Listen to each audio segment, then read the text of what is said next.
Nagsunod-sunod nga ang mga talo ng Magnolia sa elimination rounds ngayon ng Philippine Cup. At ito nga ay dahil nagtamo nga ng knee injury ang rising star nilang si Gio Halalon at hindi siya nakapaglaro sa mga talong ito ng Magnolia. Kaya't narito nga ang maaaring i-final free agent signing players ng Magnolia para sa playoffs na pwedeng gawing backup ng Magnolia habang nagpapagaling pa si Gio sa kanyang knee injury. Top 5, Frankie Johnson. Si Johnson nga ay isang combo guard player at isa sa mga nagdala sa Meralco nang naglaro sila sa PBA on tour. Pero hindi nga siya na-assign ng Meralco this PBA season. Kaya't unrestricted free agent siya ngayon sa PBA.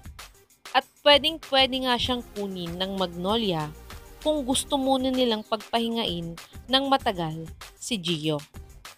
Si Johnson ay nag-average ng 7.2 points, 2 rebounds, 1.1 assist, 28% 3-point shooter, 65% free throw shooter in his 2023 PBA on Tour averages. Panoorin natin ang counting highlights ni Frankie Johnson sa Meralco kung magiging fit nga ba siya sa sistema ng Magnolia.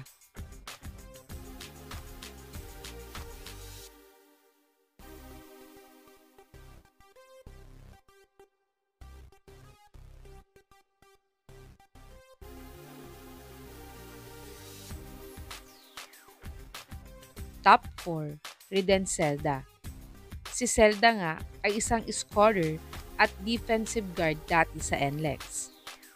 Pero dahil nga nakuha nila ang star player nila ngayong si Robert Bolick at point guard sharpshooter na si Baser Amer sa free agency, ay hindi na nga nila nabigyan ng panibagong kontrata itong si Zelda. Kaya't dahil dito nga ay wala pa din team itong si Zelda ngayong conference. At dahil din dito, ay pwede siyang kunin ng Magnolia kung gusto nga nila ng offensive at defensive guard na player. Si Zelda ay nag-average ng 11.7 points, 3.3 rebounds, 2.7 assists, 1.5 steals, 44% 3-point shooter, 71% free throw shooter, in his 2023 PBA on Tour averages.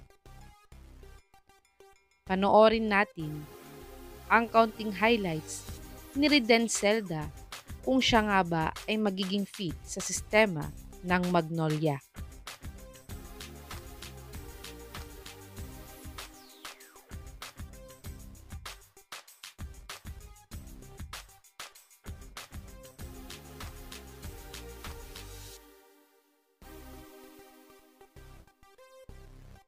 Top 3, Russian McCarty.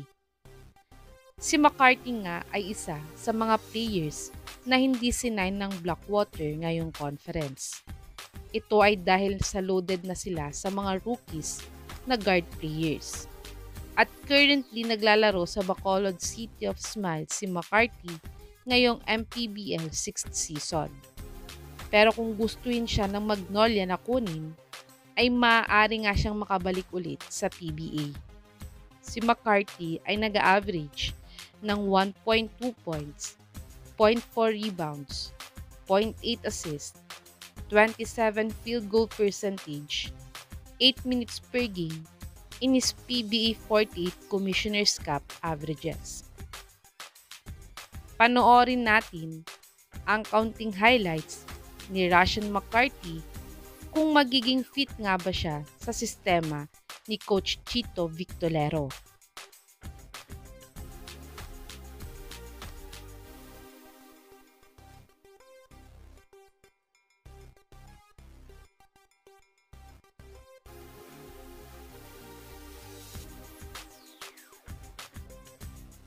Top 2, Adrian Wong. Hindi nga in-extend ng Converge ang kontrata ni Wong this Philippine Cup. Kaya't isa din siya ngayon sa mga unrestricted free agent ng PBA. At matatandaan kasama nga sa trade ng Magnolia at Converge itong si Adrian Wong upang makuha ng Magnolia si Trotter at Murrell. Pero ngayon nga ay na-weave na din ng Magnolia itong si Murrell at si Nine agad ng sister team nilang Barangay Ginebra. Kaya't dahil dito ay pwede ngang kunin ulit ng Magnolia itong si Wong kung gugustuhin nila dahil isa din siya sa mga key players ng Magnolia dati. Si Wong ay nag-a-average ng 1.2 points, 1.1 rebounds, 0.4 assists, 0.4 steals, 10% 3-point shooter, 25% free throw shooter in his PBA 48 Commissioner's Cup.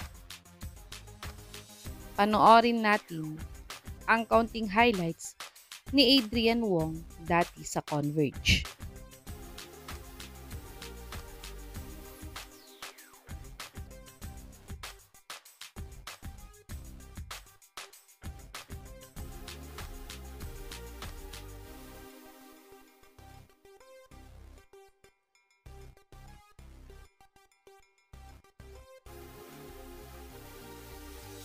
Top 1, Mac Talio.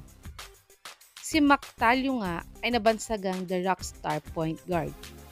Ito ay dahil sa kanyang explosiveness sa paglalaro ng basketball.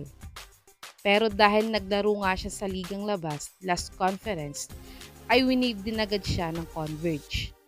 Pero kung naghahanap talaga ang Magnolia nang ipapalit kay Gio pansamantala, ay si Talio na nga ang pinaka-the best na isign nila sa free agency ngayon.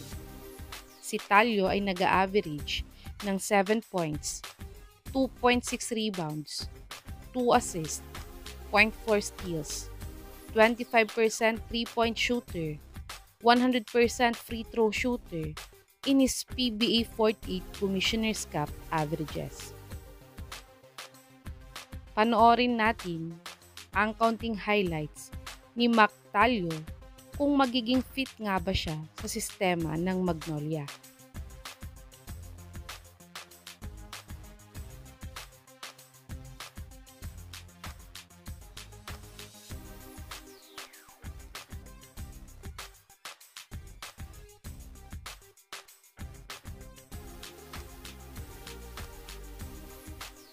Ito ang mga top guards unrestricted free agents na maaaring isign ng Magnolia habang nagpapagaling pa si Gio sa kanyang knee injury.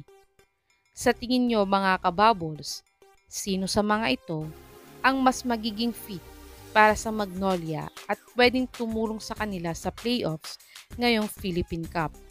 I-comment nyo na po yan sa baba.